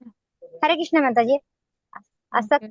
ಅಸಕ್ತಿರನ ವಿಶ್ವಂಗಃ ಪುತ್ರಾಧಾರ ಗ್ರಹಾದಿಷು ನಿತ್ಯಂ ಚ ಸಮಚಿತ್ತತ್ವಂ ಇಷ್ಟಾನಿಷ್ಟೋಪಪತ್ತಿಷು. ಹರೇ ಕೃಷ್ಣ. ಇಲ್ಲಿ ನೋಡಿ ನಾನು ಏನ್ ಹೇಳಿದೆ ನಿಮ್ಗೆ, ಅಲ್ಲಿ ಇದ್ದಾಗೆ ಓದ್ತೀರಾ ನೀವು. ಅದೇ ನೋಡಿ ಗಮನ ಇರ್ಲಿಲ್ಲ ಅಂದ್ರೆ ಈಗ ಆಗತ್ತೆ. ಬಸ್ ಅಲ್ಲಿದ್ದೆ. ಸರಿ ಸರಿ ಸರಿ ನೀವಷ್ಟೇ ಅಲ್ಲ, ಈಗ ಹಿಂದಿನವರು ಹೇಳಿದ್ರು ಹಾಗೇನೆ ಆಸಕ್ತಿ ಅನಭಿಶ್ವಂಗ ಅಂತ ಹೇಳಿ ಅಂತ ಹೇಳ್ದೆ ನಾನು. ಅಲ್ಲಿ ಆಸಕ್ತಿ ಅನಭಿಶ್ವಂಗ ತಪ್ಪದು, ಅಲ್ಲಿ ತಪ್ಪಾಗಿ ಗ್ಯಾಪ್ ಇದೆ ಅಲ್ಲಿ. ಆಸಕ್ತಿ ಅನಭಿಶ್ವಂಗ ಆಗ್ಬೇಕಲ್ಲಿ. ಹಾ ಮಾತಾಡಿ. ಸರಿ ಮಾತಾಡಿ. ಆಸಕ್ತಿ ಉಳಿದವರು ಈಗ ಯಾರು ಹೇಳಿದ್ರು ಅವ್ರಿಗೂ ಕೂಡ ಆಸಕ್ತಿ ಅನಭಿಶ್ವಂಗ. ಸರಿ ಮಾತಾಡಿ. ಹರೇ ಕೃಷ್ಣ. ಆದ್ರೆ ಮಾತಾಜಿ. ಹಾ ಮಾತಾಜಿ ಆಯ್ತು.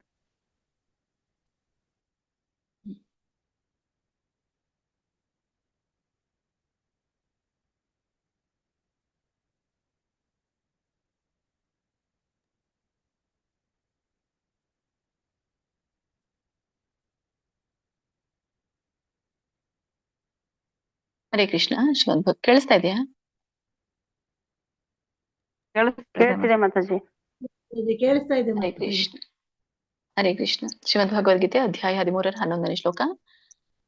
ಮಯಿ ಚಾನನ್ಯ ಯೋಗೇನ ಭಕ್ತಿರವ್ಯಭಿಚಾರಿಣೀ ವಿವಿಕ್ತ ದೇಶ ಸೇವಿತ್ವಂ ಅರತಿರ್ಜನ ಸಂಸದಿ. ಹರೇ ಕೃಷ್ಣ. ಸೊ ಇದ್ರ ಒಂದು ಉಚ್ಚಾರಣೆ ನೋಡ್ಕೊಂಡ್ ಬರೋಣ.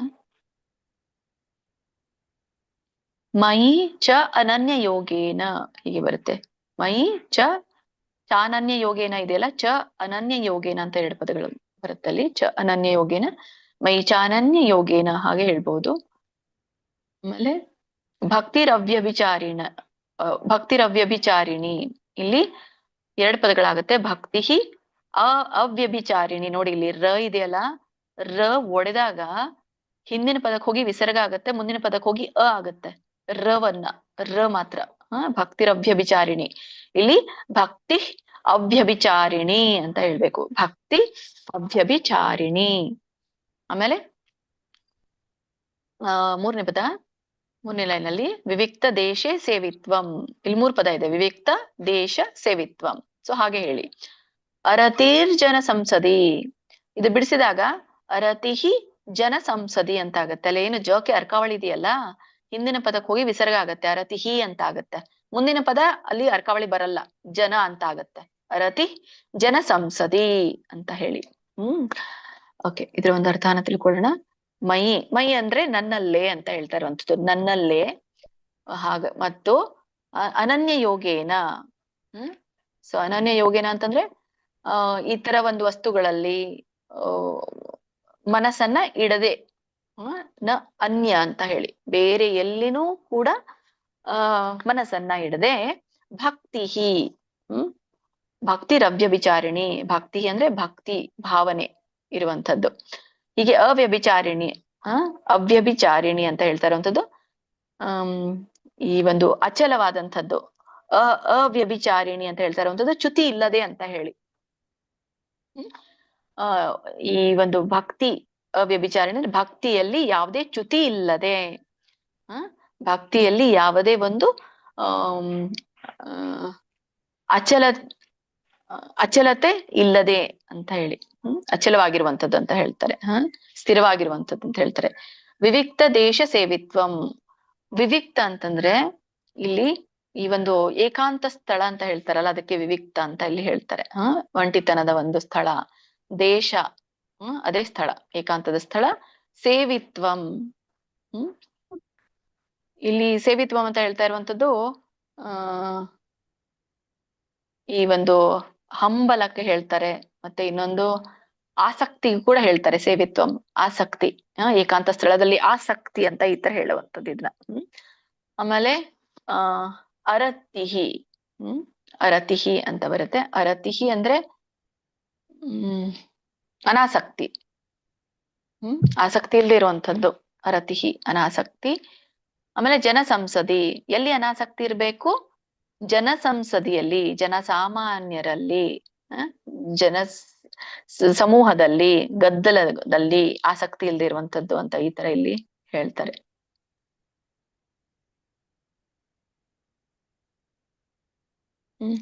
ಒಟ್ರೆ ಇದೇನ್ ಅರ್ಥ ಕೊಡುತ್ತಂದ್ರೆ,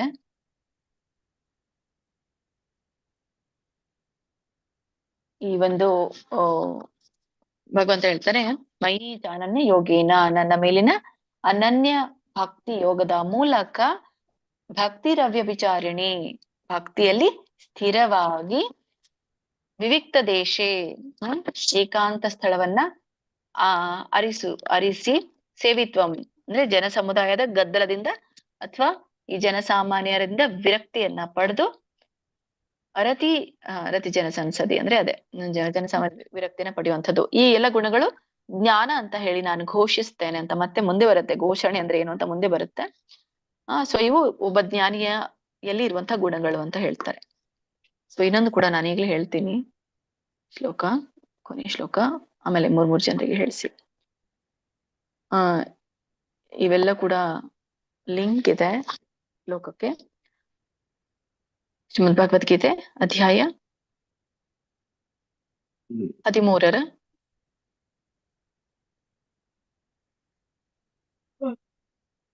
12ನೇ ಶ್ಲೋಕ. ಅಧ್ಯಾತ್ಮ ಜ್ಞಾನ ನಿತ್ಯತ್ವಂ ತತ್ತಜ್ಞಾನಾರ್ಥ ದರ್ಶನಂ, ತತ್ತತ್ವಂ ಜ್ಞಾನಾರ್ಥ ದರ್ಶನಂ, ಏತಜ್ಞಾನಂ ಇತಿ ಪ್ರೋಕ್ತಂ ಅಜ್ಞಾನಂ ಯದತೋನ್ಯಥಾ, ಅಜ್ಞಾನಂ ಯದತೋನ್ಯಥಾ. ಮೊದಲಿನ ಇಲ್ಲಲ್ಲಿ ಆಧ್ಯಾತ್ಮ ಜ್ಞಾನ ನಿತ್ಯತ್ವಂ, ಇಲ್ಲಿ ಕೂಡ 3 ಪದ ಇದೆ. ಆಧ್ಯಾತ್ಮ ಜ್ಞಾನ ನಿತ್ಯತ್ವಂ, ಅದ್ ಹೇಗಿದೆ ಹಾಗೇನೆ ಹೇಳಿ. ತತ್ವಜ್ಞಾನ, ತತ್ವಜ್ಞಾನಾರ್ಥ ದರ್ಶನಂ ಅಂತ ಕರೀತಾರೆ ಇದಕ್ಕೆ. ತತ್ವ ಜ್ಞಾನಾರ್ಥ ದರ್ಶನಂ. ಸೊ ಹೇಗಿದೆ ಹಾಗೆ ಹೇಳಿ. ತತ್ವಜ್ಞಾನ 1 ಪದ, ಅರ್ಥ ಇನ್ನೊಂದು ಪದ, ದರ್ಶನ 3ನೇ ಪದ.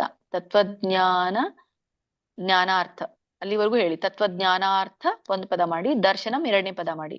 ತತ್ವಜ್ಞಾನಾರ್ಥ ದರ್ಶನಂ. ಏತಜ್ ಜ್ಞಾನಂ ಇತಿ, ಇಲ್ಲಿ ನೀವು ಏತತ್ ಅಂತ ಕರೆದ್ರೂ ಸರಿನೇ, ಏತಜ್ ಅಂತಾನೆ ಹೇಳ್ಬೇಕು ಅಂತ ಇಲ್ಲ. ಏತದ್ ಅಂತ ಹೇಳಿ ಸರಿ. ಏತದ್ ಜ್ಞಾನಂ ಇತಿ ಪ್ರೋಕ್ತಂ, ಇಲ್ಲಿ ಜ್ಞಾನಂ ಇತಿ ಇದೆಯಲ್ಲ, ಅದು ಸ್ಪ್ಲಿಟ್ ಮಾಡಿ. ವ್ಯಂಜನ ಆಗಿ ಹಿಂದಿನ ಪದಕ್ಕೆ ಹೋಗುತ್ತೆ, ಮಕ್ಕೆ ಇರುವಂತ ಸ್ವರ ಮುಂದಿನ ಪದಕ್ಕೆ ಹೋಗುತ್ತೆ, ಈ ಆಗಿ.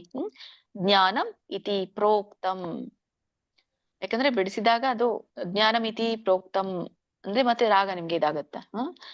ಆಮೇಲೆ ಅಜ್ಞಾನಂ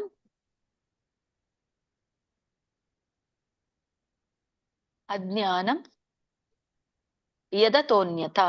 ಯದ ಅಂದ್ರೆ ಇಲ್ಲಿ ಯತ್ ಅಂತ, ಯತ್ ತೋನ್ಯತಾ ಅಂತ ಹೇಳಿ ಬರೀ ಯತ್ ಅತಃ ಅನ್ಯಥಾ ಅಂತ ಬರುತ್ತೆ. ಯತತೋನ್ಯಥಾ. ಕೂಡಿ ಹೇಳಿ, ಯತತೋನ್ಯಥಾ. ಇದರ ಅರ್ಥ ಆಧ್ಯಾತ್ಮ ಜ್ಞಾನ ನಿತ್ಯತ್ವಂ ಅಂತಂದ್ರೆ ಆತ್ಮತತ್ವದ ಜ್ಞಾನದಲ್ಲಿ ನಿತ್ಯತ್ವಂ, ನಿತ್ಯವಾಗಿ ಸ್ಥಿರವಾಗುವಂಥದ್ದು. ತತ್ವಜ್ಞಾನ ಅರ್ಥ ದರ್ಶನಂ, ತತ್ವಜ್ಞಾನ ಅರ್ಥ ದರ್ಶನಂ ಅಂತ ಹೇಳಿ 4 ಪದ. ಇಲ್ಲಿ ತತ್ವಜ್ಞಾನ ಅಂತಂದ್ರೆ ಈ ಪರಮ ತತ್ವದ ಒಂದು ಉದ್ದೇಶವನ್ನ ಗ್ರಹಿಸುವಂಥದ್ದಕ್ಕೆ ಹೇಳ್ತಾರೆ. ಈ ಏನು ಆತ್ಮ ಸಾಕ್ಷಾತ್ಕಾರದ ಮಹತ್ವವನ್ನ ಒಪ್ಕೊಳ್ಳೋದು, ಪರಿಪೂರ್ಣ ಸತ್ಯದ ತತ್ವ ಜ್ಞಾನದ ಏನು ಅನ್ವೇಷಣೆಯನ್ನ ಮಾಡ್ತಾರಲ್ಲ, ಅದಕ್ಕೆ ಇಲ್ಲಿ ಹೇಳ್ತಾ ಇರುವಂತದ್ದು ಗ್ರಹಿಸುವಂಥದ್ದು ಅಂತ. ಪರಮ ತತ್ವದ ಒಂದು ಉದ್ದೇಶವನ್ನ ಗ್ರಹಿಸುವಂಥದ್ದು. ಏತದ್ ಜ್ಞಾನಂ ಇತಿ ಪ್ರೋಕ್ತಂ. ಸೊ ಏತದ್ ಅಂದ್ರೆ ಇವೇ, ಜ್ಞಾನಂ ಅಂದ್ರೆ ಜ್ಞಾನವೆಂದು, ಇತಿ ಪ್ರೋಕ್ತಂ ಅಂತ ಹೇಳ್ತಾರೆ. ಅಜ್ಞಾನಂ ಯದತೋನ್ಯಥಾ. ಸೊ ಉಳಿದದ್ದೆಲ್ಲ ಈಗೇನ ಮೇಲಿಂದ 8ನೇ ಶ್ಲೋಕದಿಂದ 11ನೇ ಶ್ಲೋಕದೊಳಗಿತ್ತಲ್ಲ, ಅವೆಲ್ಲವೂ ಕೂಡ ಏತದ್ ಜ್ಞಾನಂ ಇತಿ ಪ್ರೋಕ್ತಂ, ಇವುಗಳನ್ನೆಲ್ಲ ಜ್ಞಾನ ಅಂತ ಹೇಳ್ತಾರೆ. ಅಜ್ಞಾನಂ ಯತ್ ಅನ್ಯಥಾ ಅಂತಂದ್ರೆ ಇದನ್ನ ಹೊರತುಪಡಿಸಿ ಏನೆಲ್ಲ ಇದೆಯೋ ಗುಣಗಳು ಅವೆಲ್ಲ ಅಜ್ಞಾನ, ಯತತೋನ್ಯಥಾ ಅಂತ ಹೇಳ್ತಾ ಇರುವಂಥದ್ದು. ಇದಕ್ಕಿಂತ ಬೇರೆ ಎಲ್ಲ ಏನು ಗುಣಗಳಿದೆಯೋ ಇದನ್ನ ಹೊರತುಪಡಿಸಿ ಉಳಿದದೆಲ್ಲ ಅಜ್ಞಾನ ಅಂತ ಹೇಳ್ತಾ ಇರುವಂಥದ್ದು. ಹರೇ ಕೃಷ್ಣ. ಮತ್ತೆ ಕಂಟಿನ್ಯೂ ಮಾಡಿ 11 ಅಂತ ಹೇಳಿಸಿ 3 ಜನರಿಗೆ. ಹರೇ ಕೃಷ್ಣ. ಮಂಜುಳಾ ಎ ಮಾತಾಜಿ, ನಂದಿನಿ ಮಾತಾಜಿ, ನಿರ್ಮಲಾ ಮಾತಾಜಿ. ಹರೇ ಕೃಷ್ಣ ಹೇಳಿ. ಹರೇ ಕೃಷ್ಣ ಮಾತಾಜಿ. ಮಯಿ ಚಾನನ್ಯ ಯೋಗೇನ ಭಕ್ತಿ ಅವ್ಯಭಿಚಾರಿಣಿ ವಿವಿಕ್ತ ದೇಶ ಸೇವಿತ್ವಂ ಅರತಿ ಜನ ಸಂಸದಿ. ಹರೇ ಕೃಷ್ಣ. ಧನ್ಯವಾದಗಳು. Very nice. ಅವ್ರು ಸರಿಯಾಗಿ ಸ್ಪ್ಲಿಟ್ ಮಾಡಿದ್ರು ನೋಡಿ. ಮಯಿ ಚಾನನ್ಯ ಯೋಗೇನ ಭಕ್ತಿರ್ ಅವ್ಯಭಿಚಾರಿಣಿ ವಿವಿಕ್ತ ದೇಶ ಸೇವಿತ್ವಂ ಭಾರತಿರ್ಜನ ಸಂಸದಿ. ಹರೇ ಕೃಷ್ಣ ಮಾತಾಜಿ. ಮಯಿ ಚಾನನ್ಯ ಯೋಗೇನ ಭಕ್ತಿ ಅವ್ಯಭಿಚಾರಿಣಿ ವಿವಿಕ್ತ ದೇಶ ಸೇವಿತ್ವಂ ಆರತಿರ್ಜನ ಸಂಸದಿ. ಹರೇ ಕೃಷ್ಣ ಮಾತಾಜಿ. ಮತ್ತೆ ಹೇಳಲೆ 3 ಜನತೆ. ಭಾರತ ಮಾತಾಜಿ, ರಾಮು ಪ್ರಭುಜಿ, ರವಿ ಪ್ರಭುಜಿ. ಹರೇ ಕೃಷ್ಣ ಹೇಳಿ. ಹರೇ ಕೃಷ್ಣ ಮಾತಾಜಿ. ಆಧ್ಯಾತ್ಮ ಜ್ಞಾನ ನಿತ್ಯತ್ವಂ ತತ್ವಜ್ಞಾನಾರ್ಥ ದರ್ಶನಂ ಏತದ್ ಜ್ಞಾನಮಿತಿ ಪ್ರೋಕ್ತಂ ಅಜ್ಞಾನಂ ಯದತೋನ್ಯತಾ. ಹರೇ ಕೃಷ್ಣ ಮಾತಾಜಿ. ಧನ್ಯವಾದಗಳು ಮಾತಾಜಿ. ಹರೇ ಕೃಷ್ಣ. ಆಧ್ಯಾತ್ಮ ಜ್ಞಾನ ನಿತ್ಯತ್ವಂ ತತ್ವಜ್ಞಾನಾರ್ಥ ದರ್ಶನಂ ಏತಜ್ಜ ಜ್ಞಾನಮಿತಿ ಪ್ರೋಕ್ತಂ ಅಜ್ಞಾನಂ ಯತೋನ್ಯತಾ. ಹರೇ ಕೃಷ್ಣ. ಹರೇ ಕೃಷ್ಣ. ಯದತೋನ್ಯಥಾ. ಅಜ್ಞಾನಂ ಯದತೋನ್ಯತಾ. ಹರೇ ಕೃಷ್ಣ ಮಾತಾಜಿ. ಹರೇ ಕೃಷ್ಣ ಮಾತಾಜಿ. ಆಧ್ಯಾತ್ಮ ಜ್ಞಾನ ನಿತ್ಯತ್ವಂ ತತ್ವಜ್ಞಾನಾರ್ಥ ದರ್ಶನಂ ಏತದ್ ಜ್ಞಾನಂ ಇತಿ ಪ್ರೋಕ್ತಂ ಅಜ್ಞಾನಂ ಯದತೋನ್ಯತಾ. ಹರೇ ಕೃಷ್ಣ ಮಾತಾಜಿ. ಹರೇ ಕೃಷ್ಣ. ಮುಂದಿನ ಶ್ಲೋಕಕ್ಕೆ ಹೋಗೋಣ. ಶ್ರೀಮದ್ ಭಗವದ್ಗೀತೆ ಅಧ್ಯಾಯ 13ನೇ ಶ್ಲೋಕ. ಜ್ಞೇಯಂ ಯತ್ತತ್ ಪ್ರವಕ್ಷ್ಯಾಮಿ ಯಜ್ಞಾತ್ವಾಮೃತಮಶ್ನುತೆ ಅನಾದಿಮತ್ಪರಂ ಬ್ರಹ್ಮ ನ ಸತ್ತನ್ನಾಸದುಚ್ಯತೆ. ಹರೇ ಕೃಷ್ಣ. ಇದರ ಒಂದು ಉಚ್ಚಾರಣೆ ತಿಳ್ಕೊಳ್ಳೋಣ. ಜ್ಞೇಯಂ ಯತ್ತತ್ ಪ್ರವಕ್ಷ್ಯಾಮಿ ಯದ್ ಜ್ಞಾತ್ವಾಮೃತಮಶ್ನುತೆ. ಇದು ಯದ್ ಯಜ್ ಅಂತ ಇದೆಯಲ್ಲ ಅದು ಯತ್ ಅಂತ ಹೇಳ್ಬೋದು ನೀವು. ಯತ್ ಜ್ಞಾತ್ವಾ ಜ್ಞಾತ್ವಾ ಅಮೃತಂ ಅಶ್ನುತೆ ಅಂತ ಕರೀತಾರೆ. ಅಲ್ಲಿ ತ್ವಾ ಆದ್ಮೇಲೆ ನೋಡಿ ಅವಗ್ರಹ ಇದೆ. ಜ್ಞಾತ್ವಾ ಅಮೃತಂ ಆದ್ಮೇಲೆ ಮತ್ತೆ ಮುಂದೆ ಅಲ್ಲಿ ಹಚ್ಬೇಕು ಅಶ್ನುತೆ. ಯಜ್ಞಾತ್ವಾ ಅಮೃತಂ ಅಶ್ನುತೆ ಹಾಗೆ ಹೇಳಿ. ಯಜ್ಞಾತ್ವಾ ಅಮೃತಂ ಅಶ್ನುತೆ. ಆದ್ಮೇಲೆ ಅಲ್ಲಿ ಹಚ್ಚಿ ಅಶ್ನುತೆ. ಅನಾದಿಮತ್ ಅನಾದಿಮತ್ ಪರಮಂ ಅಂತ ಹೇಳಿ ಬರುತ್ತೆ ಅದು ಪದ. ಅನಾದಿ ಮತ್ ಪರಮಂ ಅಂತ ಹೇಳಿ. ಅನಾದಿ ಮತ್ ಇದು ಮತ್ ಅಂತ ಇದೆಯಲ್ಲ ಅದು ಮುಂದಿನ ಪದಕ್ಕೆ ಹೋಗ್ಬೇಕು ಆಕ್ಚುಲಿ. ಅಲ್ಲೇನೆ ತಗೊಂಡಿದ್ರೆ ಅನಾದಿ ಬೇರೆ ಮತ್ ಪರಮಂ. ನೀವು ಹೇಳಿ ಅನಾದಿ ಮತ್ ಪರಮಂ. ಅನಾದಿ ಮತ್ ಪರಂ ಅಂತ ಹೇಳ್ಬೇಡಿ. ಅನಾದಿ ಬೇರೆ ಮತ್ ಪರಮಂ ಬೇರೆ. ಅನಾದಿ ಮತ್ ಪರಂ ಬ್ರಹ್ಮ. ಆಮೇಲೆ ನ ಸತ್ ತನ್ನಾಸದುಚ್ಯತೆ.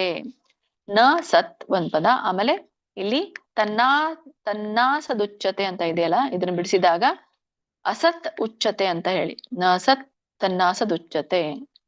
ನ ಸತ್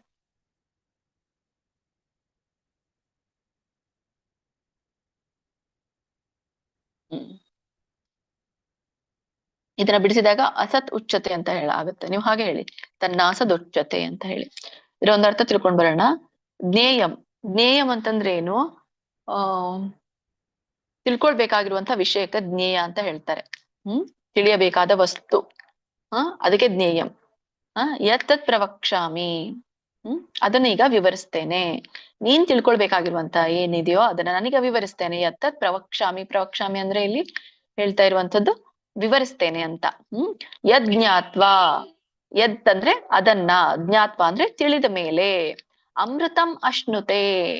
ಜ್ಞಾತ್ವಾ ಅಮೃತಂ ಅಶ್ನುತೆ ಅಂದ್ರೆ ಇದು ನೀನು ಅಮೃತವನ್ನ ಆಸ್ವಾದಿಸ್ತೀಯಾ ಅಂತ ಹೇಳ್ತಾ ಇರುವಂತದ್ದು. ಅಶ್ನುತೆ ಅಂದ್ರೆ ಆಸ್ವಾದಿಸ್ತೀಯಾ ಏನನ್ನ? ಅಮೃತವನ್ನ. ಅನಾದಿ ಮತ್ ಪರಮಂ. ಅನಾದಿ ಅಂದ್ರೆ ಆದಿ ಇಲ್ಲದೆ ಇರುವಂತದ್ದು. ಆಮೇಲೆ ಮತ್ ಪರಂ ಬ್ರಹ್ಮ. ಇಲ್ಲಿ ನೋಡಿ ಇನ್ನೊಂದ್ಸಲ ಹೇಳ್ತಾ ಇದ್ದೀನಿ. ಅನಾದಿ ಬೇರೆ ಪದ, ಮತ್ ಪರಮ ಮತ್ತೇನಿದೆಯಲ್ಲ ಅದು ಮುಂದಿನ ಪದಕ್ಕೆ ಹೋಗ್ಬೇಕು. ಮತ್ ಪರಮಂ ಕೂಡಿ ಬರುತ್ತೆ. ಅನಾದಿ ಬೇರೆ ಬರುತ್ತೆ. ಅನಾದಿ ಮತ್ ಪರಮಂ ಬ್ರಹ್ಮ. ಅನಾದಿ ಮತ್ ಪರಂ ಬ್ರಹ್ಮ ಅಂದ್ರೆ ಭಗವಂತನ ಶಕ್ತಿಗಳು ಸೇರಿರುವ ಒಂದು ಬ್ರಹ್ಮನ್ಗೆ ಹೇಳ್ತಾ ಇರುವಂತದ್ದು ಮತ್ ಪರಮಂ. ಅಂದ್ರೆ ಈ ಬ್ರಹ್ಮನ್ ಅನ್ನುವಂಥದ್ದು ನನ್ನ ಅಧೀನ ಅಂತ ಹೇಳ್ತಾ ಇರುವಂತದ್ದು ಇಲ್ಲಿ. ನನಗೆ ಅಧೀನನು. ಬ್ರಹ್ಮ ಅದು ಬ್ರಹ್ಮ ಅಂದ್ರೆ ಆ ಚೇತನ ಅನ್ನುವಂಥದ್ದು ನನ್ನ ಒಂದು ಅಧೀನದಲ್ಲಿರುವಂತದ್ದು. ನ ಸತ್ ನ ಅಸತ್ ಉಚ್ಯತೆ ಅಂತ ಇಲ್ಲಿ ಹೇಳುದೆ. ನ ಸತ್ ಅಸತ್ ಉಚ್ಯತೆ. ಅಂದ್ರೆ ಇದು ಹೇಳ್ತಾ ಇರೋ ಕಾರಣ ಏನು ಅಂದ್ರೆ ಅದು ಪರಿಣಾಮವಲ್ಲ,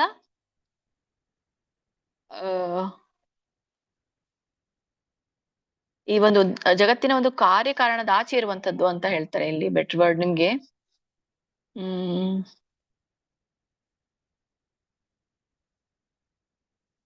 ನ ಸತ್ ನ ಅಸತ್ ಉಚ್ಯತೆ.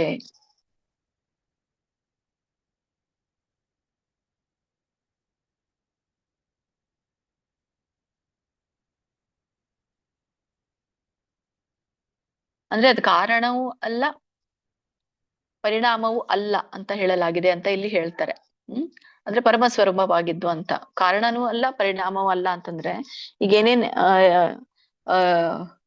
ರಿಯಾಕ್ಷನ್ಸ್ ಇರ್ತದಲ್ಲ, ಬದಲಾವಣೆಗಳಿರ್ತದಲ್ಲ, ಆ ಸ್ವರೂಪದ್ದು ಅಲ್ಲ ಅಂತ ಹೇಳಿ.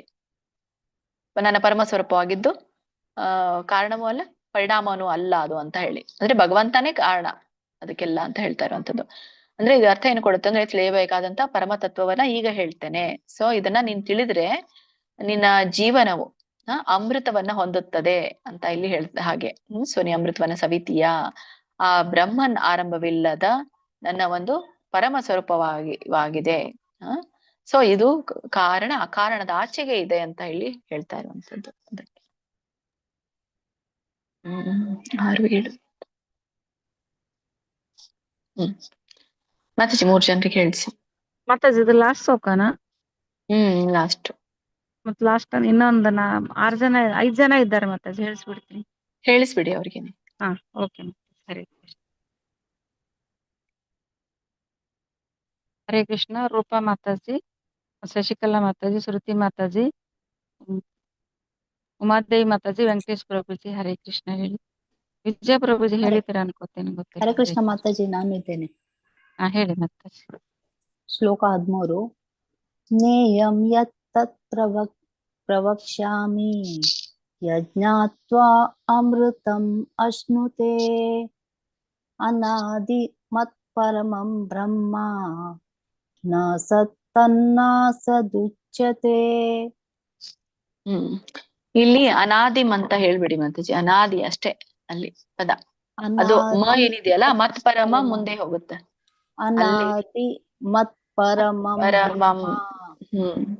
ನ ಸತ್ತನ್ನಾಸದುಚ್ಯತೆ.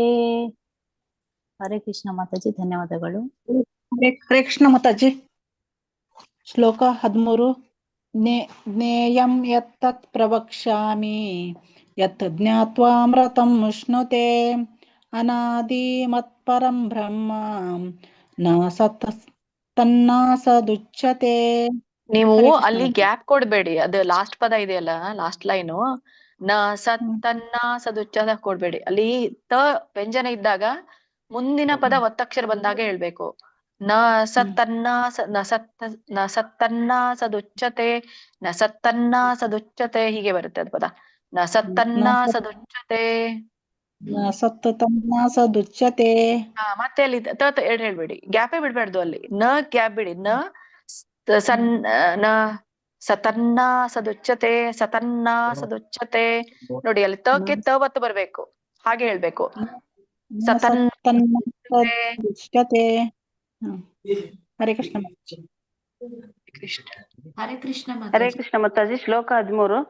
ಜ್ಞಾಯಂ ಯತ್ ತತ್ ಪ್ರವಕ್ಷ್ಯಾಮಿ ಯಜ್ಞಾತ್ವಾ ಅಮೃತಂ ಅಶ್ನತೆ ಅನಾದಿ ಮತ್ಪರಮಂ ಬ್ರಹ್ಮ ಅನಾದಿ ಮತ್ಪರಬ್ರಹ್ಮ ನ ಸತ್ನಾದಚ್ಯುತೆ ಸದುಚ್ಯತೆ. ಸತ್ತಾನ್ ಏನಿದಪ್ಪ ಇದು? ನ ಸತ್ತನ್ನಾಸದುಚ್ಯತೆ, ನ ಸತ್ತನ್ನಾಸದುಚ್ಯತೆ, ನ ಸತನ್ನಾಸದುಚ್ಯತೆ, ನ ಸತನ್ನಾಸದುಚ್ಯತೆ. ಹರೇ ಕೃಷ್ಣ. ತಕ್ಕೆ ತವತ್ತು ಬರುವ ಹಾಗೆ ಹೇಳ್ಬೇಕು. ಮತ್ತೆ ಇದು ನೀವು ಹೇಳಿದ್ರಲ್ಲ ಮತ್ ಪರಮಂ, ಫಸ್ಟ್ ಸ್ಟಾರ್ಟಿಂಗ್ ಕರೆಕ್ಟ್ ಹೇಳಿದ್ರಿ. ಅನಾದಿ ಮತ್ ಪರಮಂ. ಮತ್ತೆ ಅನಾದಿ ಮತ್ ಪರಂ ಅನಾದಿ ಮತ್ ಪರಂ ಬ್ರಹ್ಮ ಪರಂ. ಹರೇ ಕೃಷ್ಣ ಮಾತಾಜಿ. ಯತ್ತತ್ ಪ್ರವಕ್ಷ್ಯಾಮಿ ಯಜ್ಞಾತ್ವಾಮೃತಮಶ್ನುತೆ ಅನಾದಿ ಮತ್ಪರಂ ಬ್ರಹ್ಮ ನ ಸತ್ತನ್ನಾಸದುಚ್ಯತೆ.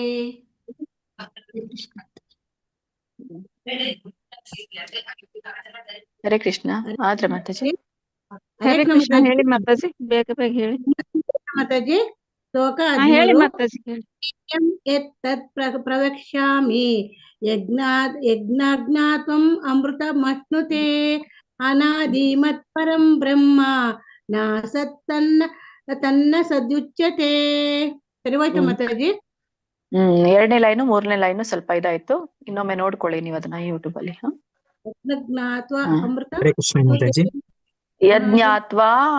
ಯಜ್ಞಾತ್ವಾ ಅಮೃತಂ ಅಶ್ನುತೆ. ಜ್ಞಾತ್ವಾ ಅಮೃತಂ ಅಶ್ನುತೆ.